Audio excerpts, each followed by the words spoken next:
Pemirsa Temanggung TV dimanapun Anda berada, utamanya adalah Bapak Ibu Saudara Sedharma umat Buddha. Sebelumnya terimalah salam kasih dalam Dharma, Namo Buddhaya. Kita kembali bertemu dalam program Paripurna Budi Temanggung TV. Sebelumnya, perkenalkan, saya Pandita Waliono dari Majelis Agama Buddha Tantrayana Cenfucung Kasogatan, Kabupaten Temanggung. Bapak Ibu, saudara-saudari Sedharma terkasih, pada saat ini perkenankan saya sedikit berbagi dengan Bapak Ibu dan saudara-saudari Sedharma terkasih mengenai praktik Dharma dalam kehidupan nyata sehari-hari. Pada kesempatan ini perkenankan saya mengulas atau berbagi tentang bagaimana kita sebagai umat Buddha yang dalam kehidupan sehari-hari, dalam interaksi bersama kehidupan bermasyarakat, tentunya tidak lepas dari yang namanya amarah. Oleh karena itu, pada kesempatan ini, perkenankan saya berbagi dan mengupas tentang bagaimana kita sebagai umat Buddha mengelola, mengendalikan amarah yang muncul dalam diri kita, dan juga bagaimana kita mengendalikan diri saat menerima amarah dari pihak lain atau dari orang lain.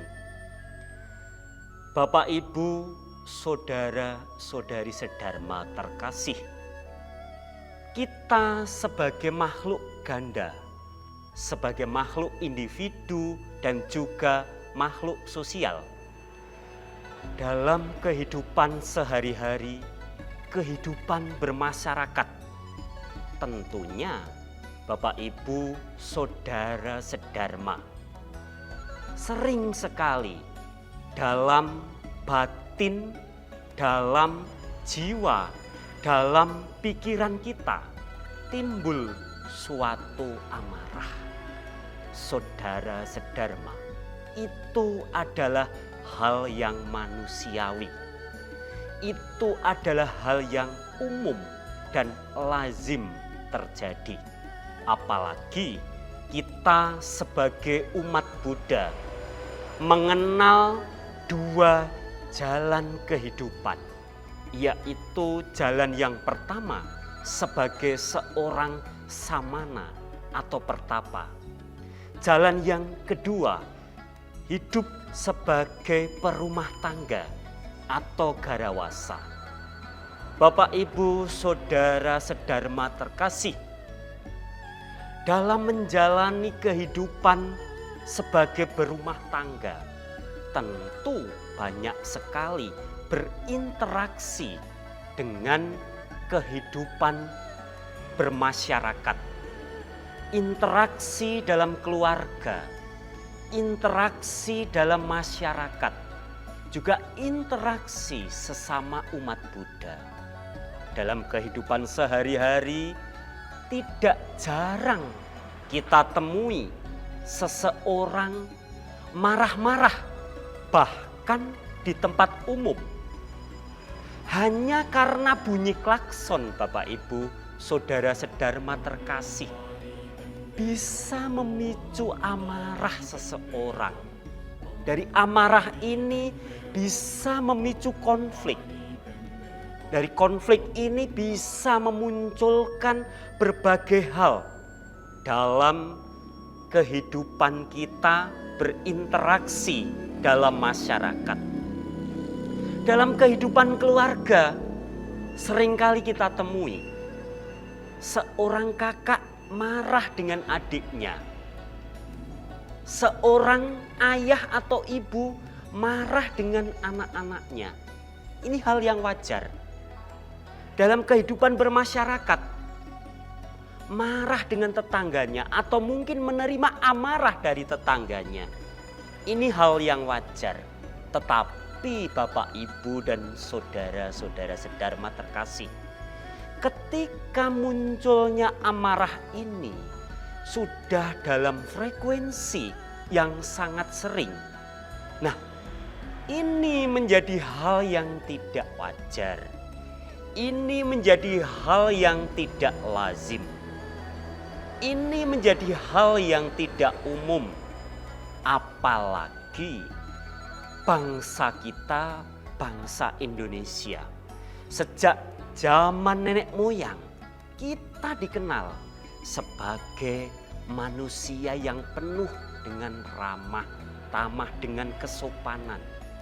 Namun akhir-akhir ini, Bapak, Ibu, saudara sedharma terkasih, seringkali luapan emosi, luapan amarah muncul dalam kehidupan keluarga maupun dalam kehidupan bermasyarakat. Bahkan saudara-saudari sedharma, luapan amarah kadang muncul dari publik figur, dari pejabat-pejabat, bahkan dari tokoh agama yang seharusnya memberikan gambaran sebagai individu yang beliau ini bisa mengendalikan emosi dan amarah serta mempunyai kesabaran yang tinggi di dalam jiwa, di dalam batin, di dalam pemikirannya. Itulah hal yang sudah tidak lazim yang sering kita temui. Saudara-saudari sedharma dan pemirsa Temanggung TV dimanapun Anda berada, jangan beranjak kemana-mana.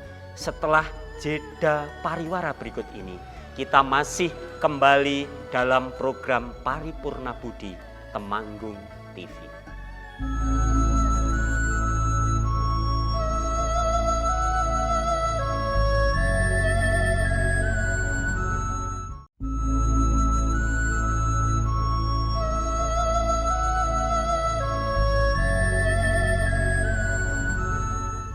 Pemirsa Temanggung TV, kembali lagi dalam acara Paripurna Budi. Setelah tadi saya menyampaikan tentang banyaknya kejadian yang berkaitan dengan amarah, dengan kemarahan seseorang, baik yang terjadi dalam kehidupan keluarga, dalam kehidupan bermasyarakat, dalam kehidupan berbangsa dan bernegara, yang dapat kita telisik baik dalam kehidupan real nyata maupun dalam kehidupan dunia maya melalui berbagai media sosial, melalui Facebook, melalui IG, melalui Instagram, melalui berbagai platform media sosial yang ada. Seringkali kita temui adanya seseorang melampiaskan amarahnya dan akibatnya bisa memicu amarah dari pihak lain, baik pihak kedua maupun pihak ketiga. Oleh karena itu, mari kita kupas bagaimana pengendalian amarah di dalam ajaran Buddha Dharma. Bapak, Ibu, saudara-saudari sedharma terkasih, apa yang dimaksud dengan amarah dan bagaimana kita mengendalikan amarah dalam diri kita maupun ketika kita menerima amarah dari orang lain atau dari pihak lain.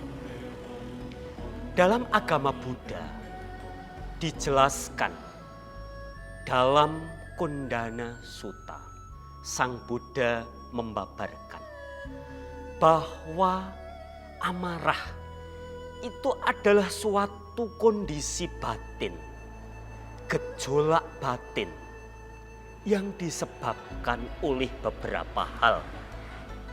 Dalam agama Buddha dijelaskan bahwa amarah bisa disebabkan oleh 3 akar yang sering disebut dengan loba, dosa, dan moha, yaitu keserakahan batin, kebencian batin, dan juga ketidaktahuan batin atau kebodohan batin.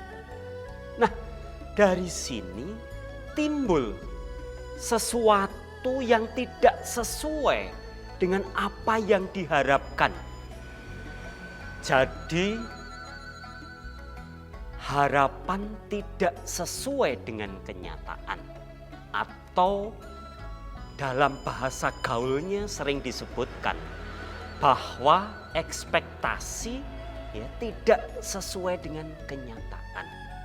Ini yang timbul sehingga ada luapan-luapan emosi, ada luapan-luapan amarah, kondisi batin yang diliputi hawa atau aura negatif.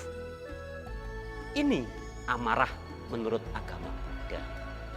Jadi ada rasa kekecewaan, ada rasa penyesalan, dan juga ada ego di dalamnya yang diliputi oleh kebencian dan ketidaktahuan batin atau diliputi dengan kebodohan. Dalam Kondana Sutta, Sang Buddha bersabda bahwa seseorang yang diliputi oleh amarah ini tidak bisa mengenal tentang hal-hal yang baik dan tidak bisa menembus dharma atau ajaran Buddha.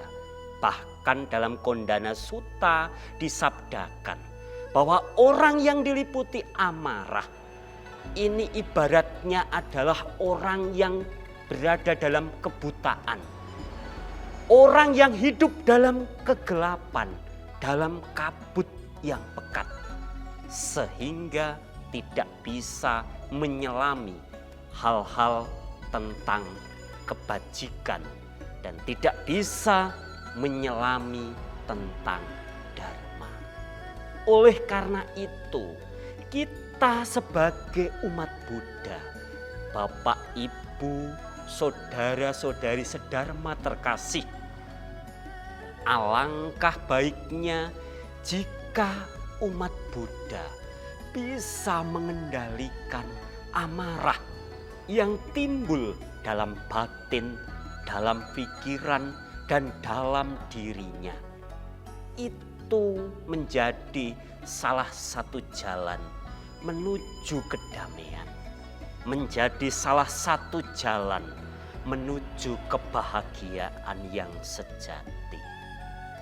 Saudara-saudari sedharma terkasih, dalam agama Buddha dijelaskan, dalam Watthupama Sutta dijelaskan bahwa kemarahan, bahwa amarah itu merupakan salah satu jenis penyakit mental.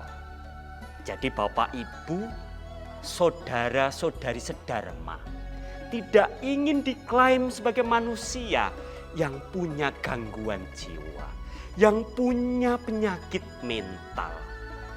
Oleh karena itu, saudara-saudari sedharma harus bisa mengendalikan luapan emosi dan luapan amarah yang timbul dalam batin, dalam pikiran, dalam diri kita sebagai seorang umat Buddha.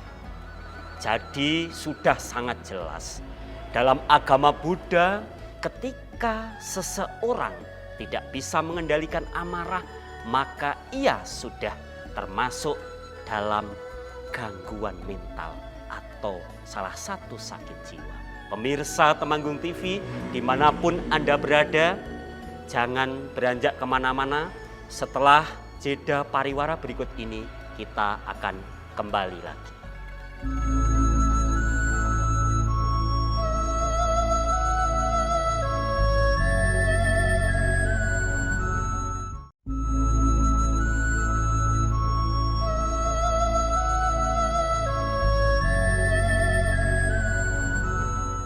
Pemirsa Temanggung TV dimanapun Anda berada, kembali lagi dalam program Paripurna Budi. Masih dalam topik yang sama, Bapak Ibu, Saudara-saudari sedharma. Setelah tadi kita mengulas tentang bagaimana amarah yang timbul dalam diri seseorang, itu merupakan bagian atau merupakan salah satu tanda bahwa seseorang itu mengalami sakit mental atau gangguan kejiwaan ketika terlalu sering atau dalam frekuensi tertentu timbul amarah di dalam batinnya.